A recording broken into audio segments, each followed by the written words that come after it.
watched this movie called 12 Angry Men. And if you're not familiar with 12 Angry Men, it's a very interesting film. I mean, I think it's from the 50s, and it is considered one of the best movies ever made. It's basically, the whole premise of the film is it's all set in one room, a jury room, and there's 12 jurors discussing the verdict, guilty or not verdict, of a murder crime of a murder case a murder trial that they've just witnessed. And you know how sometimes people are like, this insert old thing here is the best XYZ ever. This is the best movie ever. This is the best show ever. This is the best album ever. And then you go and check it out and you kind of like, oh yeah, like, I get why that would have been good at the time, but like, I don't think it's that good now. Kind of thought I might have that with this, but genuinely felt like I think this movie deserves all the acclaim it gets. If you haven't seen it, it's like 90-minute movie, which is our classic length of movie that we love here on this show, 90 minutes max. But just like, I don't think I've ever been like sucked into a film more. So simplistic, right?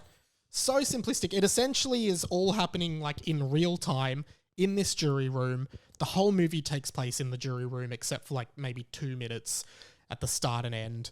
And it's just 12 men discussing whether someone is guilty or not guilty, and like all of the complexities around their personalities and their egos that are leading them to make that decision.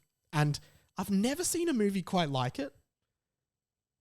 And I'm disappointed that I left it for so long to watch it, because it was just so engaging and just so interesting how, as they're discussing the case and the trial, their own sort of biases and opinions and personality traits and quirks and values start to come into question.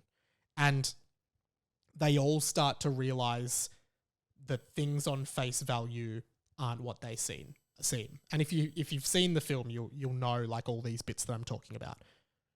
Really incredible movie, like essentially a bottle episode. Like they call that in TV like a bottle episode, where the whole thing takes place in one sort of location. It doesn't change. For example, like one of the most iconic bottle episodes of a TV show is the Seinfeld episode, The Chinese Restaurant, where the entire episode is just them standing in a Chinese restaurant waiting to get seated before going to the movies. Or even like the other one is The Parking Garage, where the whole episode is them just walking around a car park of a shopping center trying to find where they parked. Great episodes. There's also one in Breaking Bad, I think it's called The Fly, where the whole episode is set in the underground meth lab and they're trying to find one fly in the meth lab who might be contaminating the supply.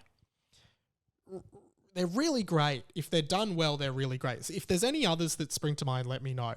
But it was just the way it was shot, everything about it. And like old films are so interesting. Like it's a black and white film. It's certainly a product of its time. Like the fact that it was just 12 men on the jury. Like back then, the women wouldn't be on a jury, which is ridiculous. But also they're 12 white men, which definitely fits into the narrative. I'm probably doing everyone's like year 10 essay on 12 Angry Men right now. But like the fact that they're all white men, the person on trial is Hispanic, and like their biases of that, like all of them pretty much start with a guilty, just being like, yeah, he's guilty, let's get out of here.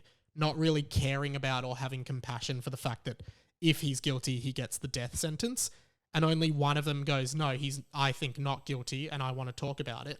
And that just starts the whole movie, like in real time, just watching it unfold. Essentially like a play, like a big, like, and I think it was based on a, I don't know, like a radio drama or something, but just fantastic in every single way.